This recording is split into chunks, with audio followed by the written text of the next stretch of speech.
You are listening to the Critical Mass Radio Show, Orange County's business talk show, focused on exploring topics of interest to CEOs who are leading middle market companies. With your host, Richard Franzi. I never tire of listening to that music. I love it. And you are listening to Orange County's longest running business talk show. And I'm your host, Rick Franzi. And do we have a good show planned for you today? Why, you ask? Because Lynne Sebastian is our guest. Her firm is Sebastian Wealth Management, and she's partnered with UBS Financial Services. So Lynne, welcome to the program today. Thank you very much, Rick. Glad to be here. So you have a storied track record in the wealth management industry. I'm wondering, take us back in time. What was your original motivation or inspiration to get into this field? Sure. Thanks, Rick. Actually, I had no plans to be in financial services. I actually thought I might go into broadcasting, believe it, way back when, but I changed my mind after an internship. I decided I'd go into something else. But couple things. I was in sort of a different industry right when I got out of college, and I don't know, I was kind of bored. I was looking for something more challenging, more stimulating, more inspiring. I had an interest in investments and finance. I also thought there was a need for women in particular to be in the finance industry because I didn't see a lot of role models out there. And my personal story is my father passed away when I was about 8 years old, and he was a business professor. And my mother was a homemaker, and my father had handled all the finances, but my mother was not that involved. And so suddenly my father passed away, and I saw her in that situation where she all of a sudden had to figure out where things were, how things worked, what do I do, what should I sell? And so that sort of stayed with me for a long time.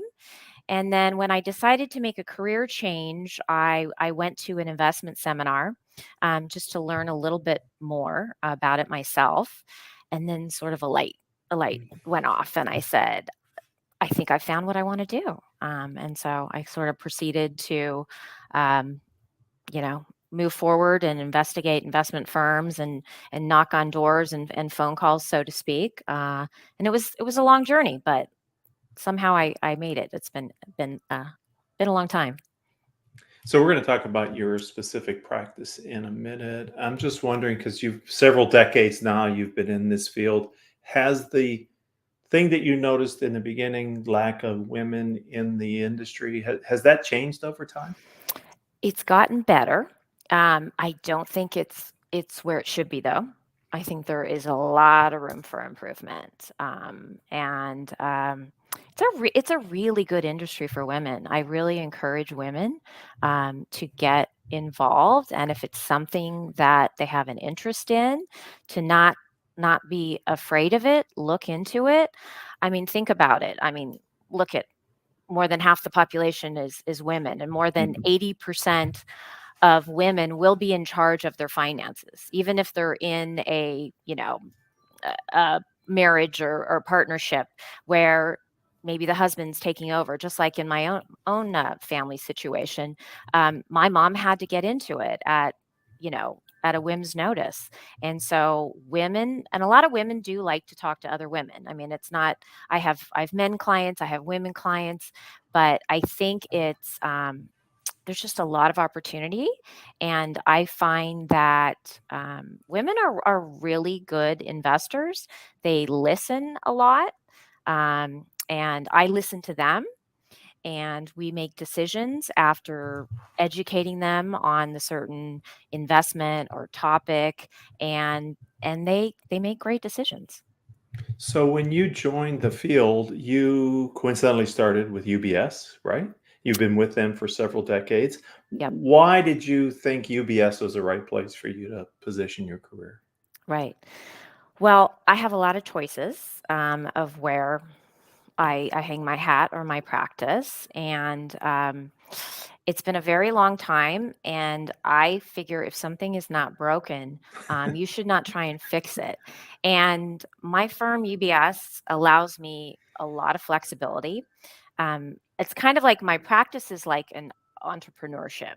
Mhm. It's, I have the resources that UBS gives me. I mean, are a global powerhouse that has trillions of dollars in assets that I can reach out and get the resources that I need for my clients. For example, I have a client who's selling their business, and they have a lot of real estate questions in regards to that business. So I ended up calling our real estate analyst, talking to him, getting some insight, relaying it back to the client. I mean, that was something that maybe you wouldn't be able to do normally in a huge company, but it's a big company that feels very small in terms of collaboration. So you have your practice inside because you have your own Correct. wealth management firm. Let's Correct. talk about that specific practice. Like, who do you help? What are you Sure. doing for them? And Sure. why, of all their choices, Lynn, do they say Sebastian Wealth Management is the right team for me? Right. So when I started the business, I had no clients. So you have to, I know it's a pretty scary thing when you Right. start out. Things are a little different now. You can join a team if you're a new advisor. But when I started, it was, are you sure you want to do this? A lot of people are going to fail. You're going to want to deal with people with a lot of money, a lot of assets to manage. How are you going to get clients? And I said, well, how does everyone else get clients? Why can't I do it? So I sort of did everything. I mean, I did seminars. I called people in regards to certain events that were happening in terms of their businesses or lives. But I help a lot of people who are in transition. So, for Mm. example, if they are coming into an inheritance or divorce, or I have a lot of females who are widows, who, again, just like my own situation. And so that was something that was easily identifiable in terms. So I do have a lot of clients who are female. And then again, retirement is a big focus of in the back of people's minds or in the front of people's minds, depending on where they fit. So I help a lot of people in terms of um, you know how are they going to retire, when are they going to retire, what do they need, what's your budget going to look like, what is retirement going to look like. And then also legacy planning, for example. You collected all these assets your entire life. If something were to happen to you, what do you want to happen to those assets? Because a lot of people spend all their time, trying to collect, and a lot of times they don't think about what's the next step. And so we want to think about taxes. We want to think about, a lot of people have philanthropic goals. Mhm. What's the best way to accomplish that? All kinds of things like that. So I saw that Michael must have been someone on your team. Had just put on a comment that's been, there he goes, very informative. Thank you, Michael. We always love it when the listeners comment. Anyone else, if you want to make a comment, Lynn and I can certainly handle taking a minute away from our planned conversation to recognize your participation. You've been in the industry, you have staying power. So you were successful, you've scaled the practice, you're building it and expanding it. I'm wondering, as you look around to your peers and others in the industry, are there some critical success factors or secrets to success that if you want to be in the wealth management field, maybe you ought to be aware of? And would you share those if there are? Sure. Um, I have seen a lot of different advisors, some come and go, and some who obviously have staying power. It's one thing I must say is you have to learn how to listen, because a lot of Mm. people like to talk. But when you are engaging clients or prospective clients, you want to listen to what is it they're really trying to accomplish, and what are their hot buttons. Okay, what are they, some people it's taxes. I don't want to pay any taxes. Now, of course, none of us really like to pay taxes, Right. okay? Right. And we all need to be legal about how we pay our taxes. But some want to really focus on strategies to mitigate that. And so, or is there certain investments? Maybe I want to talk about municipal bonds or something like that. So some advisors have really focused niches that they they stress, or they have certain target markets that they do. Both are good. I think an advisor has to have a clear understanding of what they're trying to accomplish for their clients, and be persistent. And one thing that I have found really helpful to me is I tell my clients that I learn something every day. If Mm. I do not learn something every day, then you should fire me, because you have to be receptive to change, because change is constant. I've been doing this for quite some time, and if I did not or would not adapt to change, I would not be sitting here. And so I think that's super important for people to understand. That is true. I love the lifelong learner mentality, Lynn. I think it's so true. And it really keeps you fresh in what you're doing and on top of your game. I'm wondering, over the arc of your career, have you ever received a piece of business advice that has really served you well? Or do you have a piece of a business advice that you could share with our audience today? I think be authentic is a big deal for me, because I'm not trying to be someone else who, there are some people who focus on certain people, certain clients that they want, and maybe that's not for me. I'm very clear about who I am, and I'm also very straight with my clients. I don't just tell them what they want to hear. I tell them advice. They look for me for advice. So if they say, Lynn, I buy that second home, or do you think I should be doing this? Sometimes I say no, I don't think you should, and maybe that's not something that they want to hear. But I think you have to be honest, and you have to be truthful, and tell them what you really think without sugarcoating. Yeah, you're in an interesting profession, and we're not going to talk about the nuts and bolts of it, but it's interesting because a part I would think of customers value with you is the performance of things that are beyond your control. So, A you lot of say, lot of things you cannot control, and right? a lot of people do understand that, but you sort of explain the risk, and you make sure that if somebody can tell you, I want to be aggressive.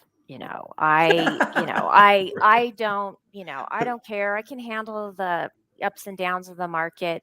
And, maybe the market goes down a little bit, and they said, what happened? And I said, well, we went over this. Markets do not just go like this, they go like this. And so you really have to read people, and you have to make assessments that, is this right for the client? And if you are feeling that, A, they're not understanding something, or B, that it's maybe not the best strategy for them, you need to talk about it, and you need to maybe, change course. This is not something that you just set something down, and then you walk away from it. I mean, we're here to advise our clients on the whole financial picture. It's not just their investments. Again, it's their legacy. It's maybe their long-term care. Have they thought about, Mm. what am I going to do when I get older? Who's going to care for me? How am I going to pay for that? Things like that. Or how about not only just the asset side of things, but what about the liability side of things? So we look at the whole picture, and we try and put things into perspective for the client and help them make the best decision. That's really important because in addition to the outside influences, you also have a very, what I believe, job of working with people, and there can be an emotion tied to the subject matter, which can really make, I think, the job of. I admire your profession because you're part expert, but you're also part therapist. I think it's Oh, sometimes so. definitely. We know, or I know a lot of things about my clients that not a lot of people know about. Right. And I will take that to the grave. Exactly. And let's talk about artificial intelligence then, Lynn. It's all over the media, and All over. I'm just wondering, from your perspective in your industry, how do you see AI impacting it? Oh, sure. There is so much going on with AI. In fact, FYI, I just want to say that UBS just did a 4-part virtual event on Wow. artificial intelligence that I highly recommend. And if anyone is interested, they can get in touch with me later about it. But basically, what is AI? What are the investment implications? What are the implications to businesses and industry and education? And then what are the practical applications? That was the 4-part series. In terms of my business, I actually see a lot of opportunity for the positive, because I know there's a lot of negative talk about, okay, what is it going to do? Is it going to turn away jobs and things like that? But time is money, right? For most people and most businesses. And for myself, if I can find more time, and if I can use some applications that can help me, streamline and summarize opportunities and investments that would fit certain clients and certain profiles. And basically, if I have something on the calendar, about a certain event that's going to happen, and I have certain applications that are telling me, well, it could be good for this person because this is going on with them, or they have a loan coming due. You should be talking to them about, they have a higher interest rate that we can probably do better. I mean, there's so many practical implications that actually can be positive. Kind of goes back to that. You got to embrace change, and this change is here, and there are many ways to use it, for my company and for other industries out there. For example, like healthcare, dramatic changes that can be used for healthcare in terms of robotics and things like that. But people in the profession of sales and marketing, I mean, if they can craft marketing content or emails or summarize research, that can help them on their target market. I mean, I think these are all wonderful things that can help us. I agree with you. I think we are looking at a very significant technological innovation that will become such a part of our everyday existence, whether it's business or personal. And I think pretty quickly we'll become dependent on it, just like we use the internet now, which, not too long ago, probably when you started your practice, Yep. the internet wasn't what it is today, was it? Nope, you're Yeah. absolutely right. Okay, so speaking of tomorrow, this is a great segue to talk about your practice. And where do you see you'll be back on the show at some point in the future? What's going to be bigger, brighter, different for you and your firm? Well, I think there's a huge demographic change going on. We have the baby boomers are moving on, in age, and we have this next generation boom that is behind us. My clientele is multi-generational. So I have families where I deal with, grandma, I deal with the daughters, I'm dealing with their grandchildren, and their grandchildren are having their own children. So my practice has to grow with that.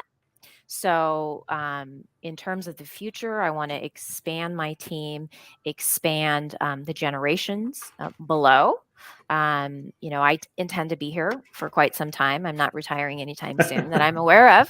So I think we have to go where the clients are going, and like I mentioned before, there's a huge transfer of wealth that is going to be happening. And so we need to educate that next generation on how to prepare themselves for it.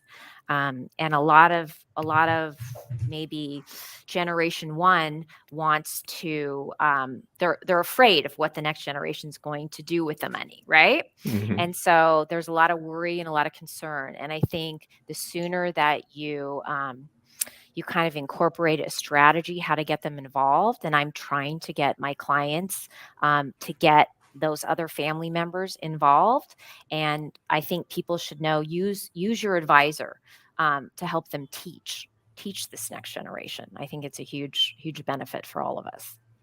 Yes, in advance of when it's going to happen too, right? You can't wait until the wealth transfer is happening. You got to season them up before they get the reins of what might be something they're not used to having. So the sooner the better. Even young children can learn right? about money. There's different ways of Yes. doing it, and we have special educational things that we can help the really young generation. So I'm really glad to hear that you're able to work with multi-generations that way, because sometimes I work with business owners and CEOs here in Orange County, and sometimes the advisors that help the parents or the grandparents start the firm don't always go with the new oh, for operations. sure. So if you can keep them all in that's For very sure. good. And it's great for your business owners. Like, they need to be doing succession planning and making sure Yes, if something were to happen to them, who's going to take over the business. So I'm also a certified exit planning I saw advisor. that. Yeah. And so a lot of businesses too, if they don't have family members, or they don't have, who am I going to leave this to, or whatever, they may have to prepare themselves, for an eventual sale down the road. And if they prepare themselves to be a better company, a better marketable company, then I think that's better for the owner, Yeah, obviously. it's selling a business is unlike selling a house or a car or anything else. It's much more involved in having experts like you who can help guide them, because business owners don't sell their business often usually, Now, and they don't have the experience to know how to maximize the value. So and that's it's a painful and very emotional experience. So yeah. I'm sure you know. I've heard stories. Yes. So, Lynne, if someone would like to connect with you, and why wouldn't they? Maybe they want to get the 4-part series from UBS. Maybe they want to learn more about your specific practice. How do they find you online? Sure. Well, I'm on LinkedIn, and Lynn with an E.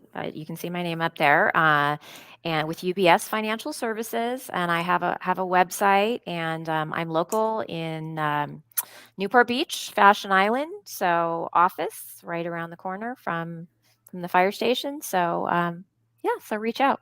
I'm happy to help people if they are interested in career advice. I'm happy to share it with them as well. So. That's fantastic. Well, I have thoroughly enjoyed our conversation. I told the audience at the top that it was going to be a great show, and you delivered, and I Thanks, Rick. really appreciate your time, and thank you for being a guest today. Thank you. I appreciate it.